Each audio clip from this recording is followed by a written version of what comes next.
अध्यात्म आणि दैवी शक्तीच्या नावाखाली नागरिकांच्या श्रद्धेचा व भावनावशतेचा गैरफायदा घेणाऱ्या भोंदूबाबांचे काळे कारनामे पुन्हा एकदा उघडकीस आले आहे। पुण्यातून एक अत्यंत संतापजनक आणि धक्कादायक प्रकार समोर आला आहे। स्वतःला गुरुवर्य म्हणवणाऱ्या स्वप्नील लांडे या भोंदूबाबावर अल्पवयीन मुलीचे लैंगिक शोषण केल्याचा गंभीर आरोप झालाय। अंधश्रद्धा, भीती आणि चमत्कारांचे जाळे विणून कुटुंबाचा विश्वास संपादन करायचा आणि त्यानंतर निष्पाप मुलींवर अत्याचार करायचे असा हा भयंकर प्रकार समोर आला आहे।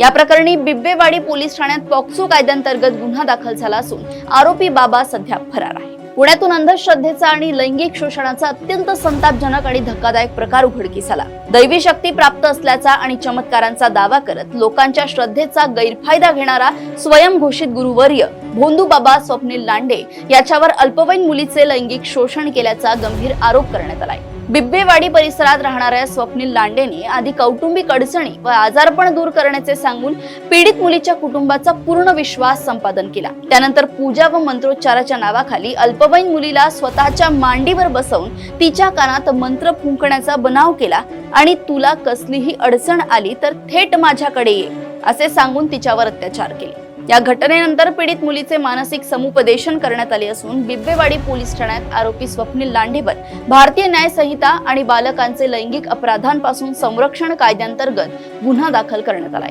गुन्हा दाखल होताच आरोपी बिब्बेवाडीतील राहत्या घरातून फरार झालाय। पोलिसांनी त्याचा शोध घेण्यासाठी पथके रवाना केली आहे।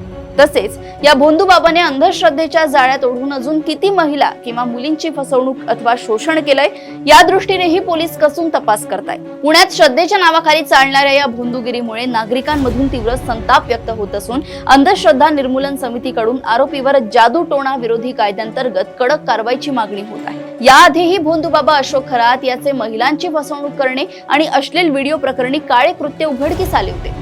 तसेच सध्या सोशल मीडियावर पुण्यातील आध्यात्मिक गुरु उमेश तागुंदे यांचे व्हिडिओ व्हायरल होत आहे, ज्यामध्ये भाविक त्यांचे पाय दूध आणि पाण्याने धुवून ते प्राशन करताना दिसतात। यावर तागुंदे यांनी आपण भक्तांना असा कोणताही आदेश देत नाही, भक्त स्वतःहून ते करतात तसा दावा केला असला तरी या सर्व प्रकारांमुळे समाजात अंधश्रद्धेला खतपाणी मिळत असल्याचा प्रश्न पुन्हा एकदा उपस्थित झालाय। या घटनांच्या पार्श्वभूमीवर पालकांनी अधिक सतर्क राहावे, कोणत्याही भोंदूबाबाच्या चमत्कारांना बळी पडू नये आणि बालकांची सुरक्षा सुनिश्चित करावी असे आवाहन पोलीस आणि प्रशासनाकडून करण्यात येत आहे। श्रद्धा आणि अंधश्रद्धा यातील पुसटची रेखा ओळखणे ही आज काळाची गरज बनली आहे। दैवी शक्ती, चमत्कार किंवा कौटुंबिक अडचणी दूर करण्याचे आमिष दाखवणाऱ्या कोणत्याही भोंदूबाबावर आंधळा विश्वास ठेवू नका। आपल्या घरातील बालकांची आणि महिलांची सुरक्षितता ही आपली प्राथमिक जबाबदारी आहे।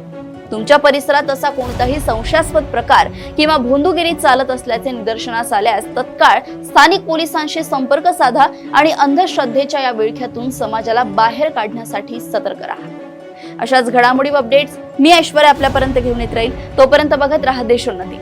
नमस्कार।